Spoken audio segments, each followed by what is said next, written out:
Salut à toutes et à tous, c'est Seawed et aujourd'hui on se retrouve pour une nouvelle vidéo, messieurs dames, sur du Star Wars Unlimited avec le deck, enfin les starter decks, pardon, de Crépuscule de la République. J'avais complètement oublié d'acheter le produit, je vais pas mentir, donc je l'ai récupéré un peu tard. C'est vrai que je regardais les vidéos, etc., de faire le bilan entre guillemets de 2025, et je me suis rendu compte que, mais merde, j'ai jamais pris les decks, et en rangeant les cartes, effectivement, les starters exclusifs, je ne les avais pas. Donc écoutez, on a un deck Ahsoka ici, et General Grievous, qui est un de mes personnages préférés pour Grievous, hop. On a les full list ici, si vous voulez, voilà. Le général Grievous ici. Donc la guerre des clones a débuté, plongée au cœur d'une galaxie au potentiel illimité avec Star Wars Unlimited, un jeu de cartes à collectionner rapide, dynamique et facile d'apprentissage. Vous affronterez votre adversaire au cours de batailles passionnantes à l'aide de nombreux personnages emblématiques de l'univers Star Wars. Menez des assauts coordonnés avec Ahsoka Tano ou commandez des armées de droïdes avec le général Grievous. Ce kit de démarrage pour 2 joueurs vous propose tout ce dont vous avez besoin pour jouer et vous familiariser avec les règles, y compris 2 decks complets, un livret de règles et les pions nécessaires à la partie. Sont également incluses 10 cartes exclusivement différentes, chacune en nombre suffisant selon leur type, qui sont uniquement disponibles dans ce kit de démarrage. Donc écoutez, comme d'habitude, on a le matos ici, donc 110 cartes, 40 pions, un guide de démarrage, 2 tapis de jeu poster et 2 deckbox à assembler. Bon, ça, à la limite, c'est peut-être le moins intéressant, les deckbox, vu que c'est des deckbox en carton, mais bon, écoutez, c'est déjà ça, hop. Alors, donc on a, voilà, ici bas, on a toujours pas de booster, hein. Moi c'est le gros reproche que je fais, car c'est 30 balles, ces starter decks là. Alors t'as beaucoup d'équipements quand même, mais c'est pas non plus exceptionnel comme le diamant. Donc ici on a notre deckbox avec le général Grievous, hop, tac, voilà, ça. C'est bon, c'est toujours extrêmement simple à monter, hein, ces petits trucs là, hop, tac, ça c'est fait. On a la version Ahsoka ici, hop, tac, voilà, ça, c'est bon. On a ici nos petits jetons, nos petits pions de dégâts, etc. Et utilisation du leader, ça au moins ça c'est fait, hop. On a le livret de règles qui, comme d'habitude, est vraiment bien. Ça pour le coup, il est très compréhensible, etc. C'est vraiment un très bon livret de règles. Ça, félicitations à Fantasy Flight. Et on a du coup les 2 posters, mais je suppose que c'est les artworks du coup version classico. On va pas les déplier, j'ai pas forcément la place. Écoutez, ça c'est bon. Donc on a nos 2 decks ici bas, on a le Ahsoka et le Grievous, hop. Alors tac, voilà, ça c'est bon. On va pouvoir se découvrir les decks en eux-mêmes, surtout les starters exclusifs, je vais pas mentir. Hop, tac. Donc on a notre premier deck ici, et on a notre deuxième deck ici bas. Voilà, ça c'est bon. Hop, et écoutez messieurs dames, perdons pas plus de temps, on va découvrir notre premier deck avec ici du coup la Ahsoka Tano qui est une starter exclusive. Donc coordination, action engagée, attaquer avec une unité, elle a +1/+0 pour cette attaque, gagner cette capacité tant que vous contrôlez au moins 3 unités. En action épique, si vous contrôlez au moins 5 ressources, déployez ce leader, et du coup de l'autre côté, une fois déployé, donc Ahsoka pour 5, c'est une 3/6 Force Jedi République, coordination, cette unité a +2/+0. Très bien. Hop. On a ici du coup Tipoca pardon, City, à chaque fois je vais l'appeler Tapioca, c'est terrible. On a des jetons ici, normalement on en a 3, ouais voilà, les petits jetons. Hop. On a ici du coup le Fantassin de la 332e, qui est une starter exclue, très bien. Coordination, cette unité à +1/+1, ok. Simple, clair, net et précis, on l'a en x3. Soldat de la 501e, ok, qui ici est du coup une reprint. Enfin, une reprint qui n'est pas une starter exclue. Intercepteur d'Anakin ici. Artilleur lourd clone qu'on a en x2. Garde de Coruscant, pardon, ici. Loyaliste de Dendup, ok, qu'on a en x2. Echo ici. V-Wing en patrouille qui est une starter exclue, donc qu'est-ce qu'elle fait ? Une fois joué, piocher une carte pour 2. Bon, écoutez, c'est simple, clair, net et précis. Un petit V-Wing en patrouille, très bien. Soldat de clone phase 1 ici, qu'on connaît bien, le soldat de clone phase 1, on l'avait eu beaucoup dans les displays, qu'on a en x3. Officier tactique de la République ici. Amiral Yularen ici, qui est en rare, ok, très bien. Libérateur de la 501e. Frère de cuve ici. Arc 170 de la République, qu'on a en x2. Commando de la République ici, pareil qu'on a en x2. Irruption ici, crée 2 jeux, ok très bien, pourquoi pas, hop, qui sont x2. Heavy ici qu'on a vu dans la display aussi. Shakti ici, très bien. Anakin Skywalker qui est une starter exclue, il est beau ce Anakin. Pour 5 Force Jedi République, c'est une 6/6 coordination, en attaque piocher une carte. Ok très bien, pourquoi pas. Qu'on a en x2 le Anakin, on l'a en x3, est-ce qu'on l'a? Ouais, on l'a en x3, très bien. Commandant clone Cody ici, très bien. Intercepteur léger est à 2. Capitaine Rex qui est du coup une starter exclue, très bien. Donc pour 6 c'est une 4/4, République clone et soldat. Une fois joué, créer 2 jetons soldats. Donc c'est bien. Il est vraiment bien le Capitaine Rex. Ok, montre l'exemple. Tranquility ici qui sera en rare, très bien. Sabre laser Padawan d'Ahsoka ici, donc pour 1, c'est un... comment ça s'appelle, une amélioration.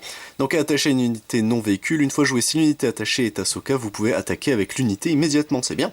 Plus 2, plus 0, donc sabre laser de Padawan d'Ahsoka, très bien. Objet arme, sabre laser, qu'on a en x3, ça c'est bien. Contournement ici, donc attaquer avec 2 unités, une seule à la fois, très bien pour 1. C'est bien, c'est une très bonne carte, je trouve ça. Lancer de grenade ici, ok, qu'on a en x2. Frappe synchronisée ici, très bien, qu'on connaissait. Commandement motivant ici, qu'on a en x2.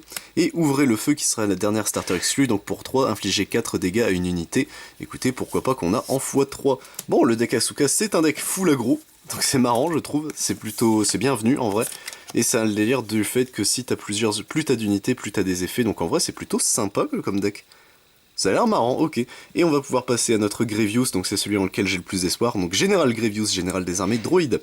Action, on l'engage, donner sentinelle à une unité droïde. Pour cette phase, les unités dans cette arène ne peuvent pas attaquer vos unités non sentinelles ou votre base.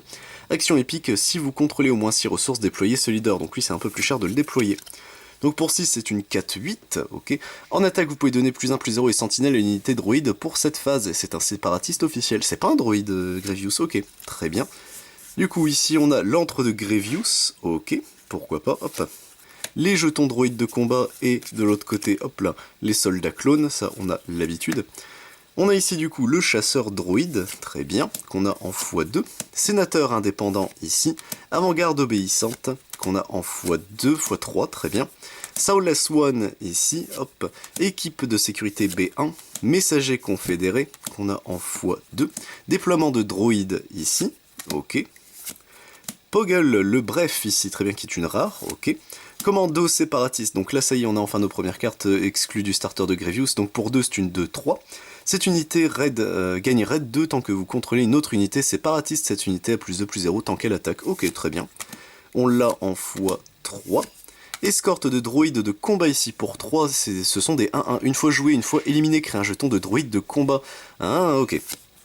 Je comprends l'intérêt, c'est pas mauvais en soi, pourquoi pas. Chef d'escadrille Magna Guard ici, hop, qu'on a en x1. Le super droïde de combat, qu'on a en x2. Protecteur du général ici, donc là on l'a en plusieurs fois, donc pour 4 c'est une 4-4, ok. Quand cette unité est attaquée, crée un jeton droïde de combat, très bien. Pourquoi pas, c'est sympa en vrai, c'est ok tiers. Sur le seuil ici, qu'on a en x1, chasseur subjugant, pardon, ici, Kraken, ici, qui fait son retour. Commandant droïde tactique, qu'on avait eu en full art, je crois, enfin en semi-full art dans la display. Amiral Trench, ici. Tridroïde de suppression. Le tank Hellfire, qu'on a en x2, ok. La main invisible ici, j'adore ce vaisseau, il est super stylé. Qui est en rare, ok, très bien. Le super tank séparatiste ici, pour chasser, qu'on a en x2. Cohorte de droïdes ici, pression politique, avantage tactique qui sera du coup pour 1, donner plus 2 à une unité pour cette phase, ok, c'est bien, pour 1 c'est bien. Production privée ici, qu'on a en x1, très bien. Lutte sans merci, qu'on a en x3, ok, est-ce qu'on a une dernière carte? Oui, on a une dernière carte starter, non il nous en reste encore, ok, très bien. Pour 3, c'est le guet-apens, renvoyer dans la main de son propriétaire une unité non leader, pourquoi pas.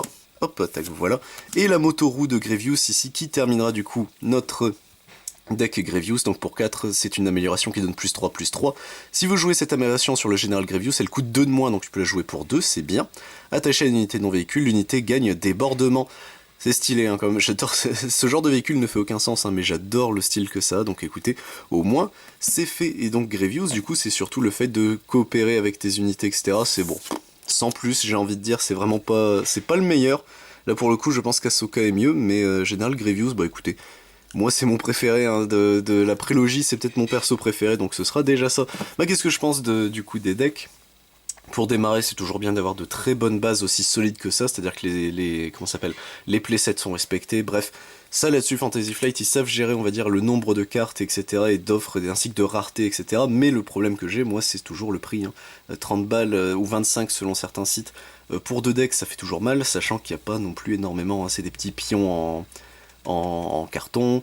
Les playmats, bon si c'est du papier un petit peu verglacé, mais bon ça reste du papier donc ils vont vite s'abîmer. Le livret de règles, ça par contre c'est très bien. Les 2 petits deckbox, je crois que ça ne contient, j'ai un doute, mais je crois que ça a du mal à contenir avec des sleeves. Ah si, ou alors ils ont peut-être augmenté la taille, peut-être. Mais il me semblait que ça avait du mal avec des sleeves, là ça a l'air d'aller, donc au moins ce sera déjà ça. C'est qu'il y a peut-être pas le side, je crois que c'était peut-être ça donc, quand j'avais reparlé avec un ami. Je ne sais plus, j'aurais pu vous dire, mais bon. Si au moins ça là-dessus, les deckbox sont un peu plus grandes, bah ça tant mieux. Mais ouais non, il manque peut-être un booster, allez un booster ça aurait été sympa, voire deux même, ça aurait été peut-être un peu plus gentil. Mais car quand tu regardes, un booster c'est quoi? C'est 6,50, donc ça ferait 13. Et on vend ça pour 30, normalement un deck, allez un deck solo c'est entre 9 et 12 balles. Ouais, bon, on aurait pu négocier. Je pense vraiment qu'on aurait pu être un peu plus gentil, mais bon, ils ont leur formule, c'est comme ça, hein. De toute façon, quand tu vois que certains TCG vendent 25 balles le deck et que, t'as vraiment juste le deck et point barre, et un papier cul qui te sert de livret règle, allez, on va dire que c'est acceptable sur 20, je suppose. Sur ce, messieurs, dames, j'espère vous retrouver pour d'autres vidéos sur du Star Wars Unlimited, mais si ça vous intéresse, je ne fais pas que ça sur la chaîne, je fais également du Digimon, du Dragon Ball Super, du Final Fantasy, du Lorcana, du Magic the Gathering, du One Piece, du Pokémon, du Yu-Gi-Oh, Rush Duel ainsi que du Recul et du Vice and Short. C'était Siwed, messieurs, dames, à plus tout le monde.